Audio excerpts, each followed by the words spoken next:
Wow, wow, wow. Today I'm talking with James Hilovsky from the FranDream.com. If you're considering opening a franchise, stick around for this episode. We untie all kinds of in and outs about how to open your first franchise, what to watch out for in your contract. Whole lot of great tips in this episode. Stick around. Welcome to Clicks and Bricks Podcast. We talk about the entrepreneur mindset. If you get one shot at this, what kind of shot are you going to take? If we forget who we are, they're going to forget who you are. You've got an adversity story that's out of this world. Everything from that Main Street brick and mortar to that billion-dollar manufacturer. Welcome back to season 4 of Clicks and Bricks. Today I'm talking with James from the FranDream.com. If you're looking at doing a franchise of any kind, you definitely need a partner on your side. And today we're going to be talking to James, and we're going to learn a bit more about franchising. So, James, how are you doing today? Great, Ken. Thank you so much for having me. I really appreciate it. Thank you for joining us on the show today. I've owned a franchise in my life, and I've worked for different franchises. And as I said in the beginning, franchises aren't necessarily for me. I'm not really a rule follower, so it's not the best taste in my mouth for business.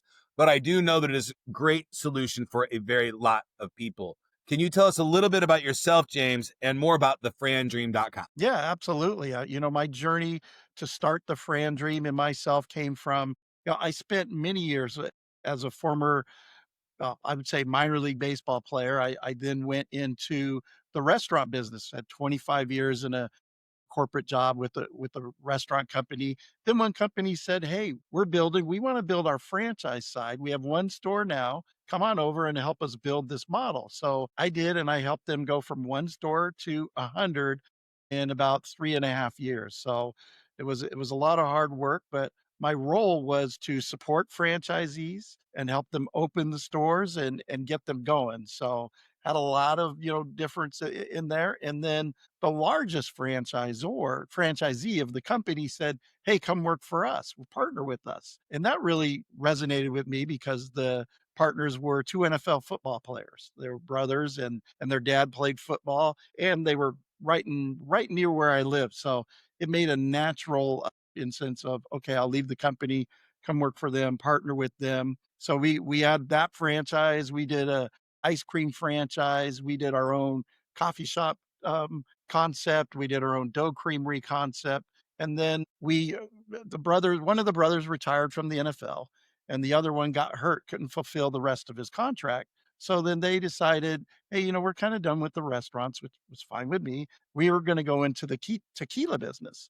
Now, I have nothing against tequila, love it, but it's not my expertise. So it was something where I'm like, well, I'll let you guys go on that venture and we'll sell off. And so during that time, I was looking at, well, what am I going to do? Go back into the restaurants, or do I want to get a franchise? And then I thought, well, I saw a couple things. When I worked for that company and was dealing with franchisees, I met a lot of people there who probably didn't get advice on franchises to look at because they were in a system which was not for them. The restaurant business is a very tough business. And if you don't have any experience running it, or you thought you were just going to show up and look at the line of people out there and do nothing, and that the franchisor was going to do it all, that probably was not something they should have learned before signing on the dotted line. So that one resonated with me. And then when I was working with the brothers and partnering with them, I saw all the people that would come up to them with crazy investments or different things that just did not seem to make sense. So that's how I kind of went to the FranDream of, hey, I want to help people, show them their options. I don't really sell anything. I just introduce them to the franchisor and help them make that decision of, hey, is it the right fit? And so that's what I chose to get into, of helping people do that. And, like you said, Ken, sometimes you work with a client and you go, you know what, a franchise is not for you. It probably is. It's not a good fit, and probably not something you should go down the avenue on. So that's kind of like my story and how I got into it. Awesome. Yeah, a lot of twists and turns there, and it brings up a lot of great points. One thing that, I want to really stress to people out there, that if you're running a business and you got a single storefront or two storefronts and you're running it and you're growing the business and it's profitable, turning that into a franchise is a great way to expand. It lowers your risk. You've got a big capital up front for your new store. and somebody else is taking all the risk. But what I think most people miss when they're trying to franchise their local business is that running their local business is a completely different business than running their franchisor. And you really need to have a CEO and president of your company and a CEO and president of your franchise business to sell and execute on all those things. And it's really challenging. And I heard you run into that problem pretty quickly. How did you separate the two, like working in the business and then working on the franchise? Were you double stepping in two different worlds at that time? When did that click to you? Yeah, that time that was really tough because I was in two different worlds of where I was of helping, wanting to support the franchisees, but also going, well, I got to support the franchisor. And like you said, the franchisor at that time was a very just starting out. So I got to be honest, the franchisor was a real estate guy. He wasn't really a restaurant guy. He had opened one and he didn't really understand what went into supporting all these people. So I gotta be honest, I had a lot of pissed off franchisees and, just trying to sue some things over and just support them, do what their best interest, but also do the best interest of the franchisor, which was very tough, but we wound and as a franchisor in the company, at least at some point, he turned it over to his operations people to run it, which was the best thing he did. And then there were so many ways we had to pivot of, oh gosh, we thought this was the right way to execute the brand of moving the line and helping people, but it wasn't. So we're going to go this route. And now we got to get it out to our franchisees to help them, or they came up with the right or the system that made us to do it right. So a lot of head on a swivel and pivoting. Yeah, it's a tough game for sure. And my recommendation is if you like creating and building, if that's what you like doing, franchises are probably not your cup of tea, right? You're going to bump heads with your franchisor and all the time. And you're going to constantly be trying to create new things and grow and do cool stuff. That's not what franchises are.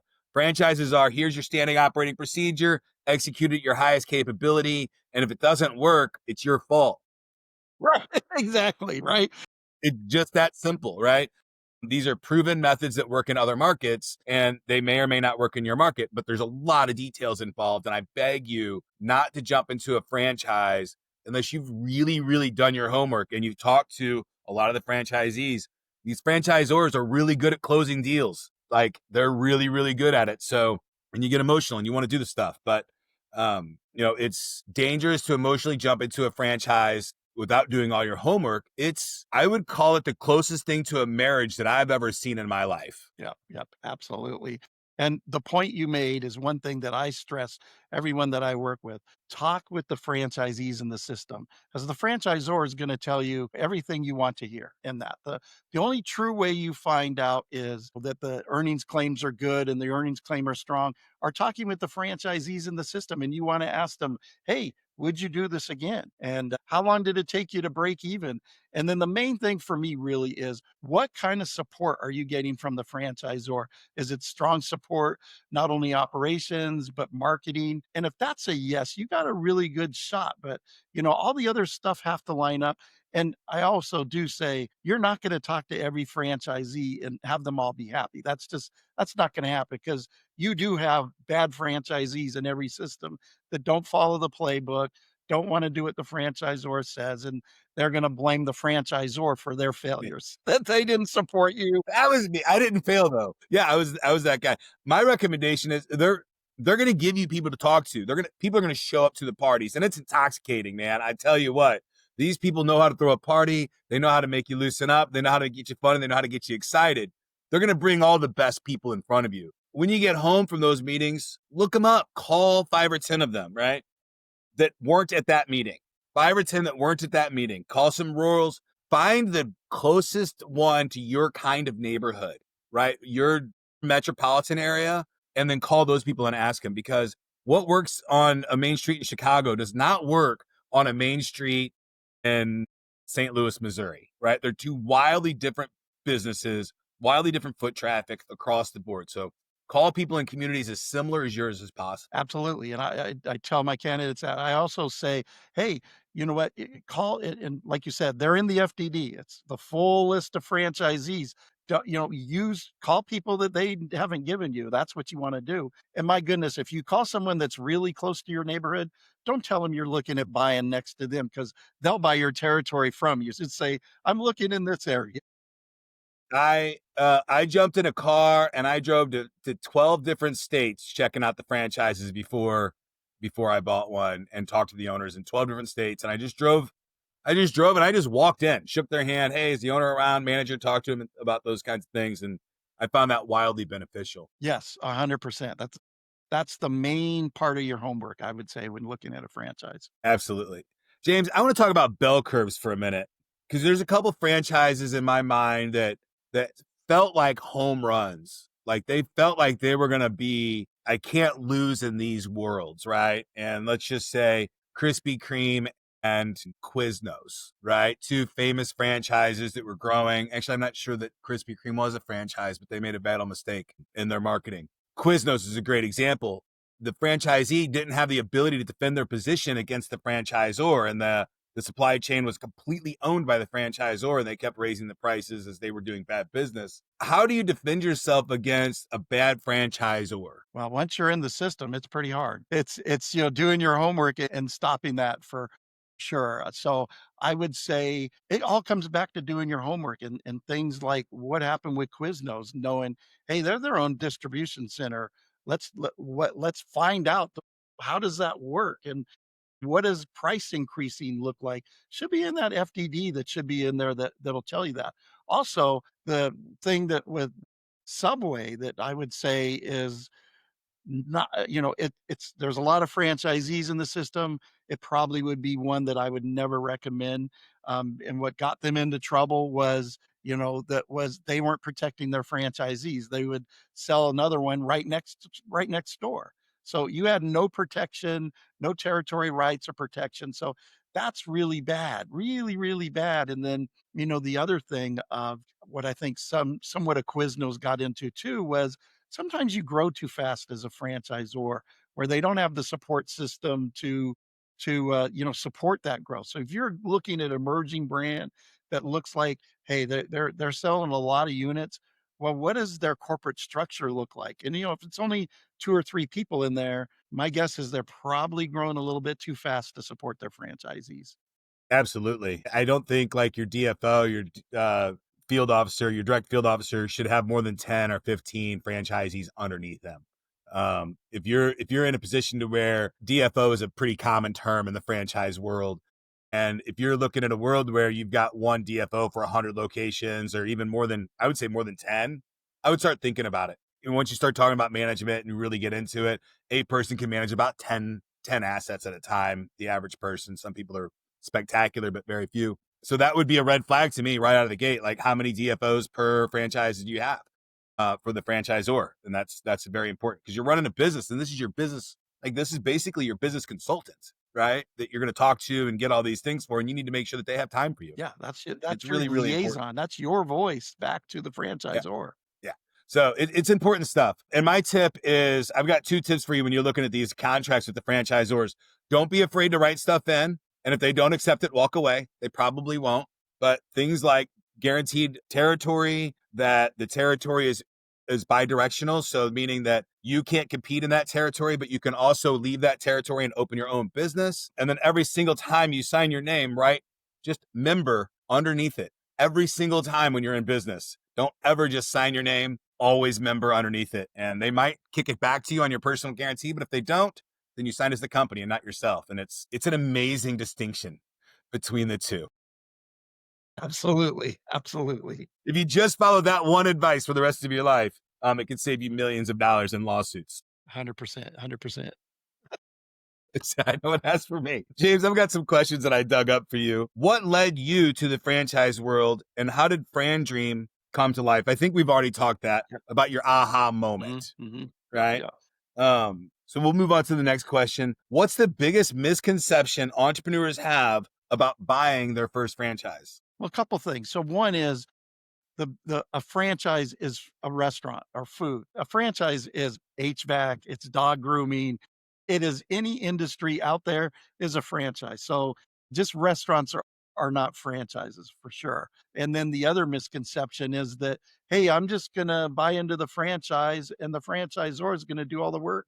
I just got to show up and collect the paycheck. And no, it's your business, your assets, your money's on the line, and you got to make the engine run. Absolutely. And on top of that, I would say everybody's got to take their own risk tolerance into consideration. Yes. On a franchise, I would say all day, hey, if you're going to open a little boutique, yoga studio, gym, fitness, your branded little business and on Main Street, I don't think you need a franchise. But if you're trying, and you can bootstrap that, if you're going into a franchise, you need to have the capital to back you. This is on the low side, I mean, very low side, you can get into some franchises for $30,000 to $50,000, but you're looking at a $500,000 investment in reality. And that's if everything goes correctly, right? And when things don't go correctly in this world, they're $10,000 to $100,000 swings. They're not, oh, I need an extra $1,000 next week. They're big swings. It's a legal transaction in a very big way. Yeah, you need to be capitalized to have that runway to make your business go. Some franchises you can get into the home service around 100, might be a little bit less, but you got to have runway. If they say, investments 100,000 to 200,000, I would say plan on 250 to 300K that you need. Yeah, the cheapest one that I know of right now that I like, that I think is reasonable, I think it's 30,000, and it's like geo roofing or something like that. They coat rooftops with this material. And I think it's a reason. And it's really, you're just buying product and using their name is really what you're doing, but pretty cool little idea. James, you are big on matching people to the right business. How do you sniff out a good fit fast? A good fit fast really is, it depends on the candidate. A lot of times, if the candidate is all about, "Hey, I want to get out of corporate America, I want to do this." If they've already made up their minds to do this and that fear is gone and they go, "I want to bet on myself," that's a great match, because then that's the hardest part. Then we could take them and find the right industry for them in the match. The hardest part is that, hey, I'm not sure I want to do this, not sure, or I want to do this, but my wife or husband doesn't want to do it. Then, if you got your family on board and you're ready to go, that's half the battle. Have to have the family on board, man. If your wife or husband's not on board, it will not fly, or you will get divorced. Entrepreneurs probably going to get divorced anyway. Yeah. But even if everybody's on the same boat, it just is what it is. Let's move on.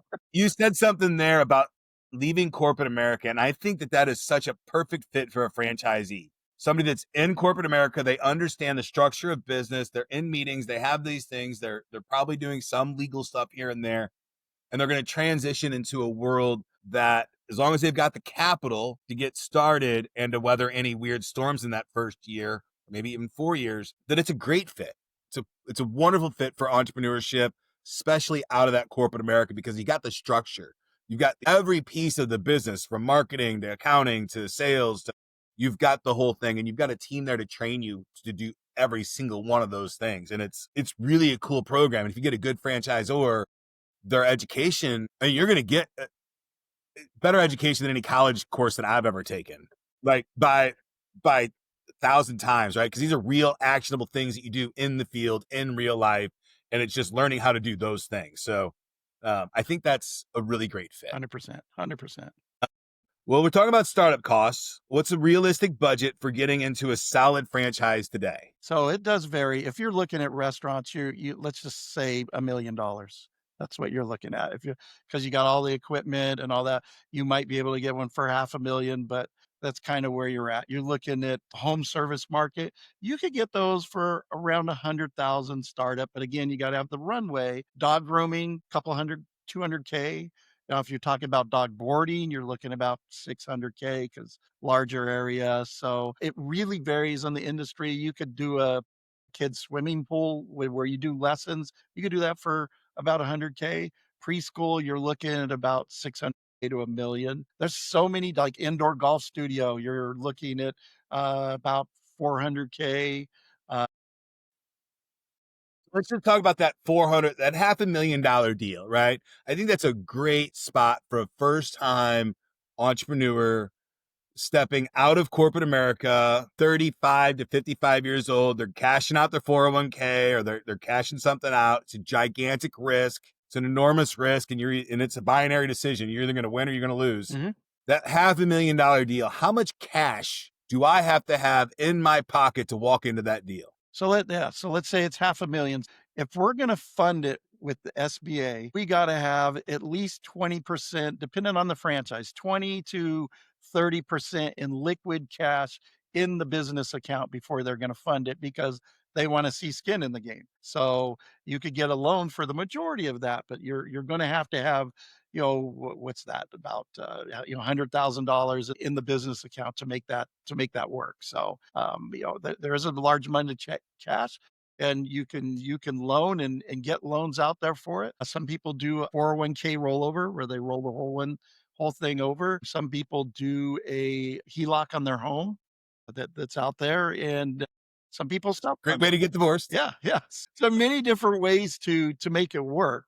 Yeah, but you do have to have, coming in with 10 grand is probably not going to cut it. You need at least 20% cash for whatever business you're going to go into. And I would say probably 30%. You need 20% to get the loan, and another 10% just to have in the hopper for that. I thought of everything, but I didn't think of that. Exactly. Right? Yeah. James, when somebody asks you, No, I want passive income, what do you tell them? Well, that's going to be a little tough. I mean, passive income, you're going to go, okay, well, if we're looking at passive income and you're going to hire a manager, so that's going to take your cost up considerably. It can be done, but you're going to have to hire a manager. It's going to make your cost a little bit more because you're going to have to pay a manager's salary. And you're still going to have to manage that manager. So you're looking at 20 hours at least. And if it was my business, I would put 100% of it in until I got it up off the ground and running, and turn that over to the manager. There's a few like the indoor golf franchise. That is one that really 0 employees, all automated. That's something you could do with 10 to 15 hours of passive work. So you have to find the right fit, but it can be done. I think that to get passive income, you need to make massive investments. My favorite business for passive income is storage lockers and automated car washes, right? But those are both, you need $1 million to get in the door, and they can be very passive income, and they run, and they kind of, they'll always be needed. I don't know about car washes, actually. Storage lockers will always be needed, but I don't know if car washes will be needed long-term. True. Yeah. I had thought about that until just now. What red flags should people watch for in a franchise agreement? Well, red flags, really, they're out there but you don't want to, in the agreement, is make sure that in the agreement is you have that territory. If it doesn't list anything of your territory or protected territory, that's definitely a red flag you want to mark up and go, hey, what about my territory? And then you want to make sure that the royalties are the royalties. They don't go up. They do not. There's no escalator clause in there. Most franchises don't have that, but it is something that a new franchise might try. But no escalator clauses and royalties, that you know exactly what you're paying, and these are going to be exactly the royalties that you're going to pay through that term. The biggest red flag is that territory. You've got to have protected territory. Absolutely. And then I think also understanding the difference between non-compete, non-solicit, and then making sure that those two things, your non-compete, your non-solicit, are also restrained to your protected territory. I've seen franchisors try to say, hey, here's your protected territory, but the entire planet is my protected territory against my non-compete, my non-solicit.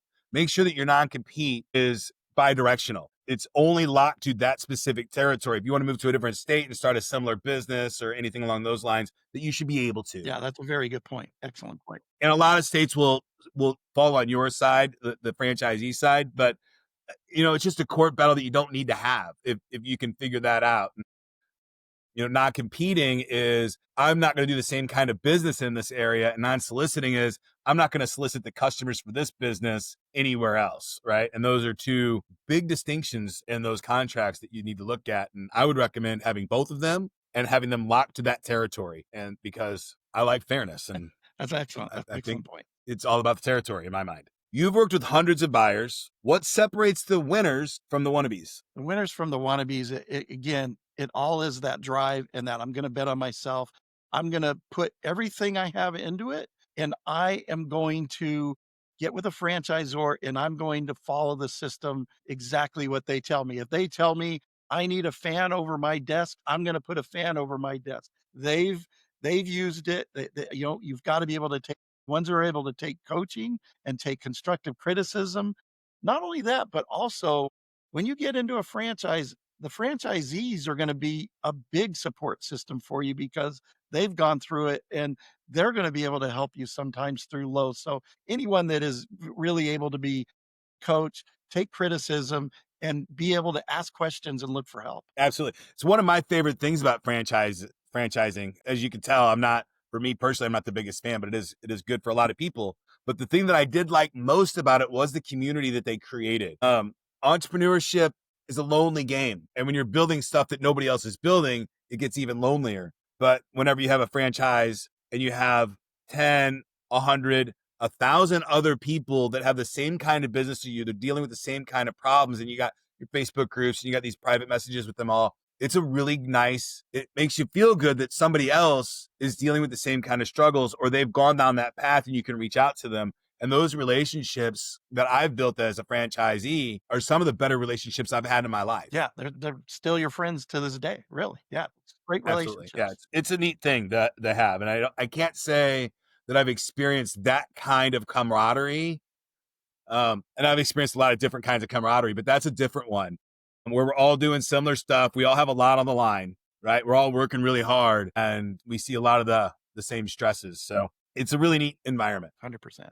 Let's say somebody has $100,000 and a corporate job they hate. What's their next move?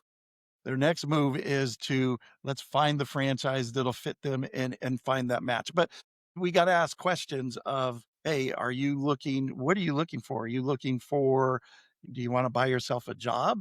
Is that what you want to do? Or do you want to, build on something? Do you want to start maybe with one territory, or let's get two territories and let's scale your business model? And do you want generational wealth? And let's scale it even further than two territories. So it's really starting and get them to understand this is going to be a great move, but let's plan what we want to do because it could come in, it could be cheaper for us if we come in and we know we want four territories. We could discount that franchise fee significantly if that's the goal. Absolutely. Is understanding where you want to be and then moving towards that is a huge thing in life in general. You had said something about, let's find the right franchise for them. And I have a philosophy in life to just do what I want to do at the highest capability at the highest of my abilities at all times. And that has gotten me in trouble in some cases.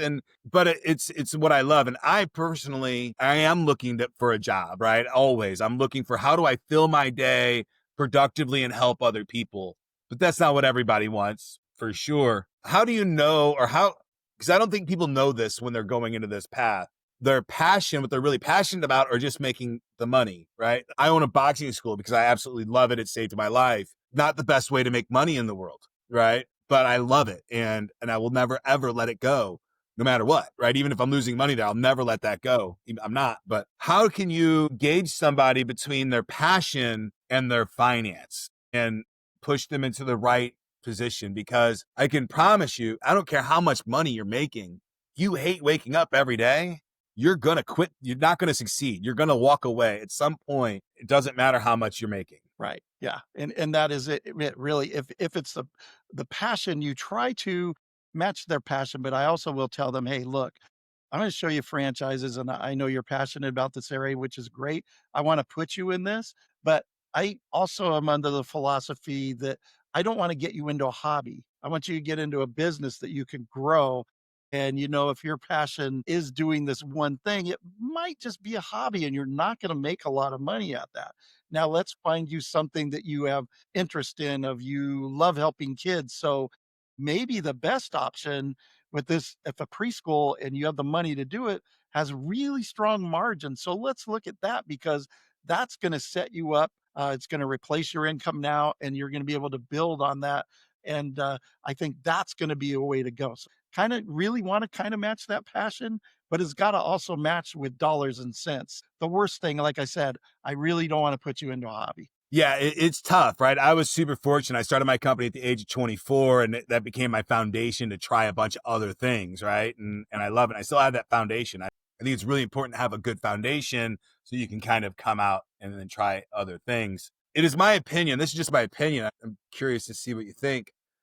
Most of the fitness franchises, they can do okay, right, with a single location. But those you really need to buy territories and have 3 to 5 of them and have good managers running them, because they don't make a whole lot of profit monthly with memberships and merchandise, right? It's been my experience. And I'm just curious that, on your side, when you're going into that realm and you kind of know that the average unit, profits with a good manager about $3,000 a month in a town with 60,000 people, right? And that's really what it all comes down to. How many people are in that community that I can drive traffic to that? What do you tell that person when they're coming in and saying, you come right out and say, hey, I think to get where you want, you can do this passion job, but you're going to have 4 locations to run that. Running 4 managers is challenging. Yeah, exactly. I'll give you an example. We closed the deal, working with an NFL player right now.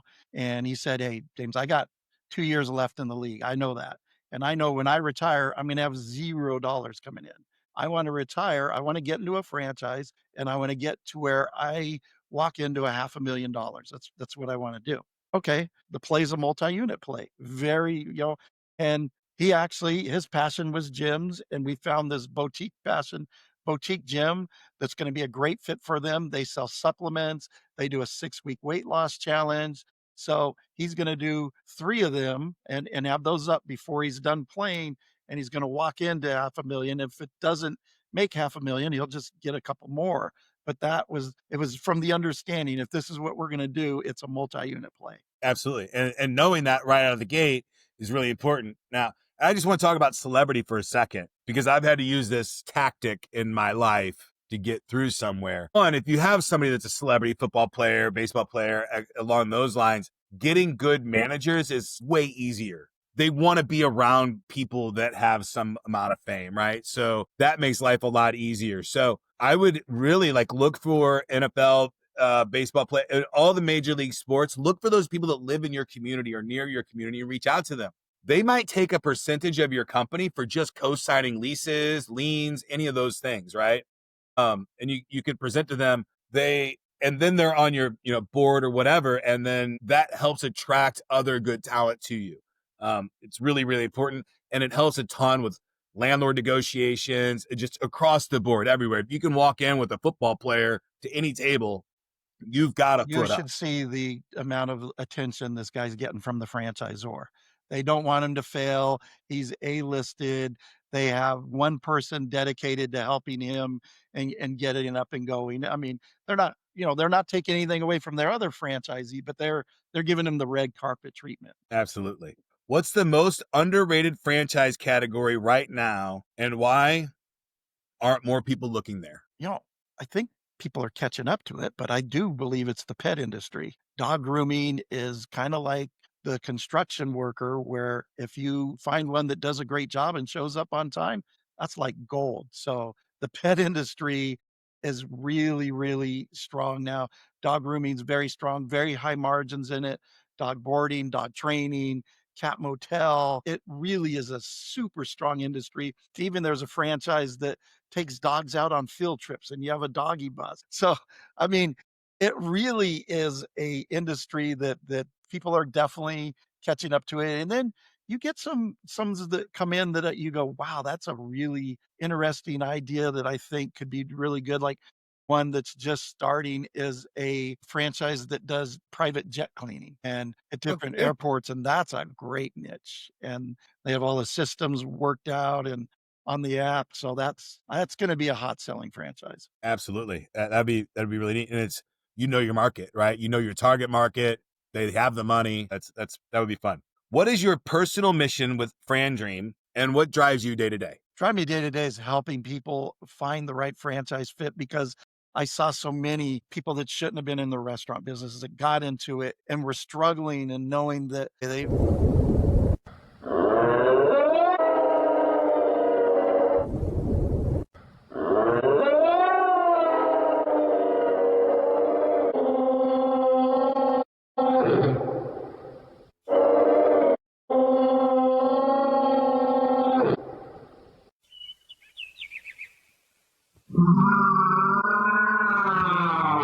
think really, if you go back and ask every entrepreneur this question, I think it would be, I wish I would have done this sooner. I think every entrepreneur will say when they're a first time entrepreneur and they would go, I wish I would have done it sooner. Yeah.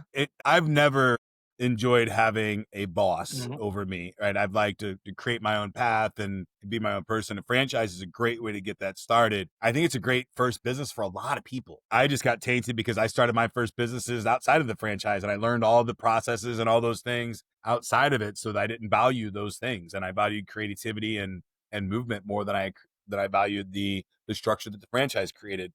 And that's an important distinction to know about yourself before you get into a franchise.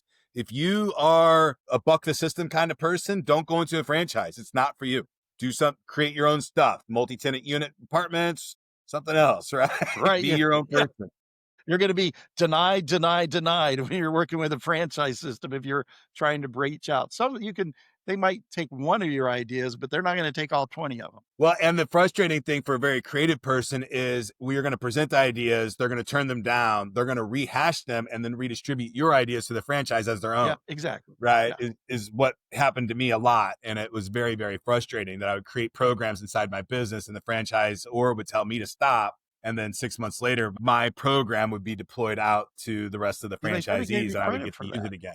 They should have gave you credit and said, because oftentimes in a franchise system, the franchisor, the greatest systems they get are from their franchisees. They're in it every day. Yeah. Yeah, it's okay. You got to protect the brand, right? That's their job. Their job is to protect the brand and your job is to grow your business and you should do that however you see fit. And I always fell on the lines that the franchisor is not allowed to keep me from growing my business, but that becomes a toxic relationship. So don't get into those things. James, Diary of a CEO is my favorite podcast. And every episode, he asks an entrepreneur or a CEO a question. Are you ready for your question? Let's do it. This question is from Alex Scott. What has been the most happiest moment of your life, brought you the most joy, and why? Wow. It's a great question because there's so many. I do think when you do the obvious answer is, when a child's born and you raise a child, and I have two kids, and watching them grow into people and then watching them get into the high school world and becoming young adults and just watching their growth is just something that you it's just something that you just have great pride in and that you still have to you enjoy, and you wanna throw a big protection over them, but you also gotta go, hey, it's their life. They got to make their own decisions, and they gotta figure life out, and they gotta struggle. And even if you know they shouldn't do that, you give it advice, but they won't listen to you because that's what they do. And just to watch that whole all of it play out. And what I will say is any of my or jobs or just being an entrepreneur, it always was very important to me to see my kids' sporting events, games, or just things that were important to them and not miss them, because that means more to them than anything that you give them is your time. Truly watching your children bloom into the humans that they're becoming is something that even me, as a pretty rough around the edges man, has taught me what tears of joy actually mean. And it's a beautiful thing to watch your children grow up and become the people that they're going to become. And it's just you're I don't think you could have said it better. It's watching your kids grow is spectacular. It's the saddest thing that I've ever had to do, but it also has provided me the most joy. Exactly. Exactly. A lot of tears, good and bad. Yeah. James, thank you so much for being on the show today. Ken, Is there anything you'd like to leave the audience with before we go? I just like to thank you for having me and just appreciate it. It was a great time. And, the audience, check me out on the FranDream or James at the FranDream. Love to talk with them. But I mean, it's been a great time. So I really appreciate our conversation. Awesome. And if you're looking for a franchise, the frandream.com, hit that up, reach out to James. If they reach out to you, do you charge them right out of the gate? No, I don't charge them at all. I never charge them. Everything I do for them is, complimentary to them. I get paid out of the franchisor's marketing budget. So, yeah. And you're not going to get a discount from the franchisor by not going through a broker. Right. Exactly. It's the same thing. So you might as well have somebody on your side. And I still also recommend having a lawyer on your side. Don't just go willy-nilly into this thing. So awesome. James, thank you so much for joining us today. Hope you have a great day. Thank you. You too.